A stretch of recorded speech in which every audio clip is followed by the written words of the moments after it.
आज पूनम बहुत खुश थी।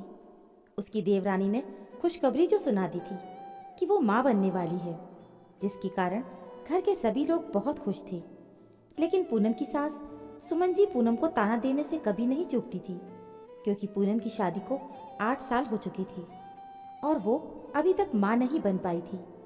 वहीं पूनम के देवर की शादी को अभी सिर्फ 2 साल ही हुए थे और देवरानी ने खुशखबरी भी सुना दी थी। वैसे भी जब से पूनम की देवरानी घर में आई थी तो सुमन जी अपनी छोटी बहू से बहुत प्यार दुलार से बात करती थी। वहीं सुमन को वो हर बात से नीचा दिखाने की कोशिश करती रहती थी। जब शुरुआत में पूनम ससुराल आई थी तब से ही उसकी सास उसके साथ कठोर व्यवहार करती थी। पूनम को पहले ये लगता था कि उसकी सास का स्वभाव ही ऐसा है, लेकिन जब छोटी बहू आई तब पूनम ने देखा कि सुमन जी छोटी बहू से कितना प्यार दुलार से बात करती हैं, उसकी हर गलती को नज़रअंदाज कर देती हैं और कुछ समझाना भी होता है तो बहुत प्यार से समझाती हैं।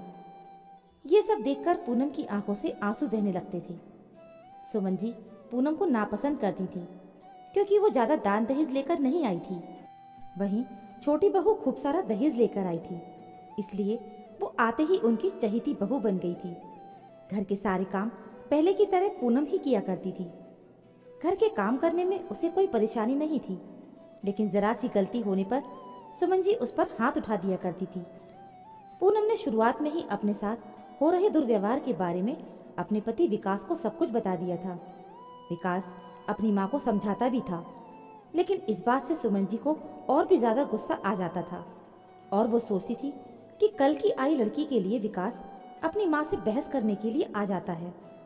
वो कई बार उसे कोस भी चुकी थी कि बहू के आते ही तो बिल्कुल बदल सा गया है, लेकिन विकास देख रहा था कि असल में सही कौन है और गलत कौन है।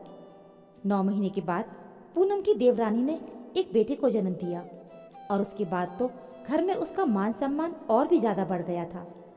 अब तो पोते की खुशी में सुमन जी अपनी छोटी बहू को हाथों पर रखने लगी थी और पूनम को उसकी सास पैरों की जूती ही समझने लगी थी।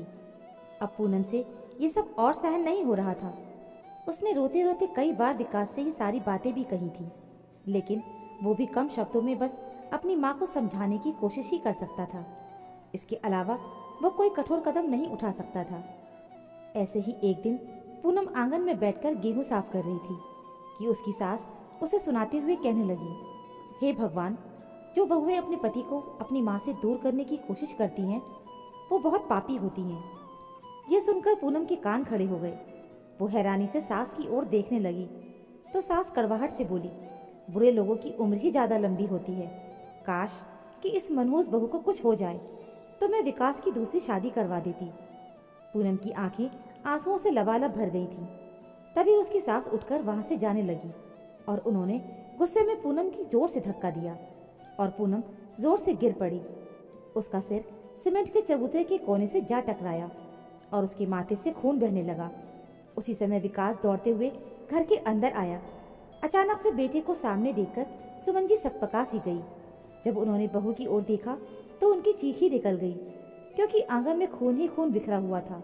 विकास ने अपनी माँ को जलती हुई नजरों से घूरा और तुरंत ही पूनम के सिर पर उसके ही दुपट्टे को बांधकर फिर उसे गोद में उठाकर बाहर की ओर भागा। पूनम को कार में बिठाकर वो तुरंत ही हॉस्पिटल की ओर चल पड़ा। पूनम पल पल अपने होश खोती जा रही थी। खून बहुत ज्यादा बह गया था, जिसकी वजह से उसे बहुत कमजोरी महसूस हो रही थी। विकास की आंखों से आंसू बह रहे थे, लेकिन वो लगातार पूनम से बातें किए जा रहा था। उसे हिम्मत बंधाया जा रहा था कि बस हम थोड़ी ही देर में हॉस्पिटल पहुंचने ही वाले हैं। जब विकास हॉस्पिटल पहुंचा तो डॉक्टर ने जल्दी से ही पूनम का ट्रीटमेंट करना शुरू कर दिया था।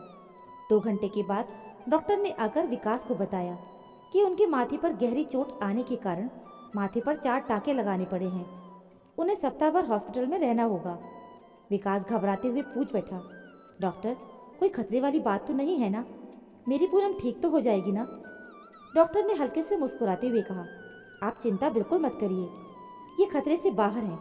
अच्छा हुआ आप उन्हें सही वक्त पर हॉस्पिटल लेकर आ गए, लेकिन उन्हें ये चोट लगी कैसे?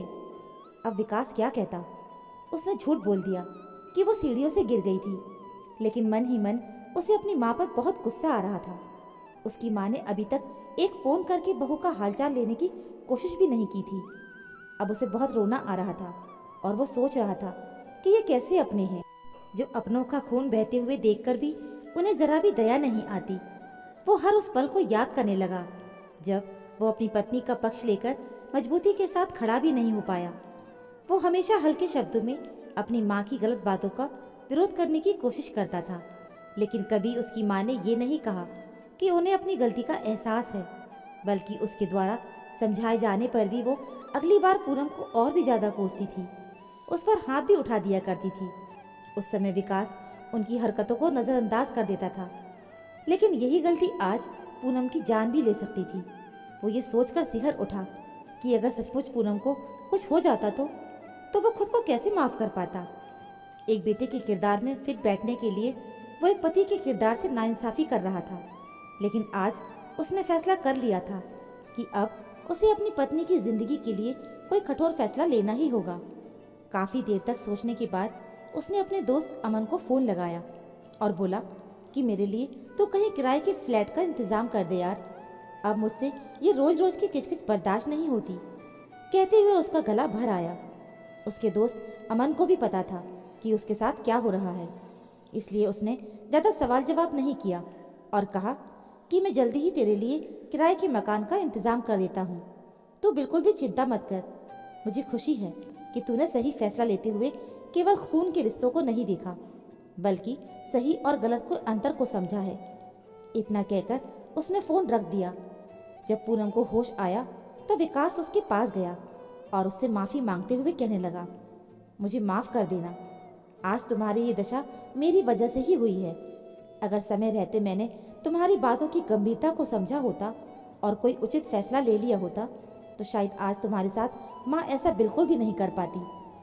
पूनम की आंखों से आंसू बहने लगे कि आज देर से ही सही उसके पति को उसकी तकलीफ समझ में तो आई, लेकिन विकास अच्छी तरह से जानता था कि वो पूनम की तकलीफ को समझ पा रहा था, लेकिन माँ के खिलाफ आवाज़ उठाने की उसे हिम्मत नहीं हो पा रही थी।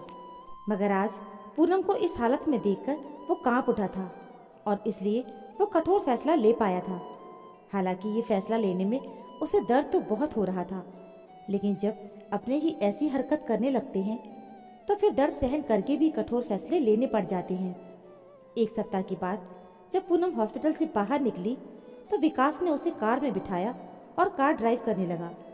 बातों ही बातों में जब कार शहर के दूसरे हिस्से की ओर बढ़ने लगी तो पूनम चौंक गई और कहने लगी, अरे हम कहाँ जा रहे हैं? हमारा घर तो इस तरफ नहीं है ना? विकास ने धीरे से कहा, तुम मेरे साथ चलो तो सही, तुम्हें सब पता चल जाएगा। आधे घंटे के अंदर ही विकास उसे लेकर एक फ्लैट पर पहुंचा। पूनम असमंजस में थी। फ्लैट पर पहुंचने के बाद पूनम ने देखा कि वहां पर विकास के कुछ दोस्त पहले से ही मौजूद थे और अमन की पत्नी आरती की थाली लेकर उसके स्वागत करने के लिए तैयार खड़ी थी। पूनम ने सक पकाकर विकास की ओर देखा तो विकास बोला, ऐसे क्या देख रही हो? आज से हम अपना अलग आशियाना बसाकर यहीं रहेंगे। अगर माँ को तुम्हारे साथ रहना अच्छा नहीं लगता है तो फिर मैं जिद करके तुम्हें उनके साथ नहीं रखूंगा। उस दिन तो तुम बच गई, लेकिन कल को अगर फिर से तुम्हारे साथ कोई दुर्घटना हो गई तो मैं तो जीते जी मर जाऊंगा। मैं केवल एक बेटा नहीं बल्कि एक पति भी हूँ और मैं ये बात अच्छे से समझ गया हूँ कि अब मुझे पति का फर्ज भी निभाना होगा। बेटे का फर्ज निभाते निभाते मैं गलत का साथ देता चला गया, लेकिन अब मेरी आंखें खुल चुकी हैं। कहते हुए उसका गला भर आया। पूनम ने उसकी हथेली को कसकर थाम लिया। उसे इस बात का अंदाजा था कि ये फैसला लेना इतना आसान नहीं था, लेकिन फिर भी विकास ने सही का साथ देते हुए ये फैसला लिया था। उधर सुमन जी को जब से विकास के इस फैसले के बारे में पता चला था तब से उन्होंने विकास से बातचीत करना भी बंद कर दिया था। उन्हें तो यही लग रहा था कि पूनम ने बहला फुसलाकर उनके भोले वाले बेटे को अपने वश में कर लिया है, लेकिन असल बात तो ये थी कि उन्हें ही रिश्ते संभाल कर रखना नहीं आया। जब कोई जानबूझकर किसी को परेशान करेगा, किसी पर अत्याचार करेगा तो आखिर कोई कब तक सहन कर पाएगा? विकास भी तो अपनी माँ के साथ ही रहना चाहता था, लेकिन माँ की गलत हरकतों को देखने के बाद अब ना तो उसे माँ के साथ रहने की इच्छा हो रही थी और ना तो वो उन्हें कोई सम्मान दे पा रहा था। इसलिए उसने अपनी पत्नी के साथ अलग हो जाना ही उचित समझा। वैसे भी माँ का ध्यान रखने के लिए उनके छोटे बेटे और बहू तो थे ही, इसलिए विकास को माँ की कोई चिंता नहीं थी। लेकिन अब वो अपनी पत्नी के बारे में सोचना शुरू कर चुका था। तो दोस्तों, क्या विकास ने माँ से अलग होकर रहने का फैसला लेकर सही किया था या गलत? आप अपने विचार हमें कमेंट बॉक्स में ज़रूर बताइएगा। उम्मीद है आपको ये कहानी ज़रूर पसंद आई होगी। कहानी पसंद आई है तो प्लीज़ कहानी को लाइक और चैनल को सब्सक्राइब ज़रूर कर लीजिएगा। मिलते हैं फिर एक नई कहानी के साथ। कहानी सुनने के लिए आप सभी का बहुत बहुत धन्यवाद।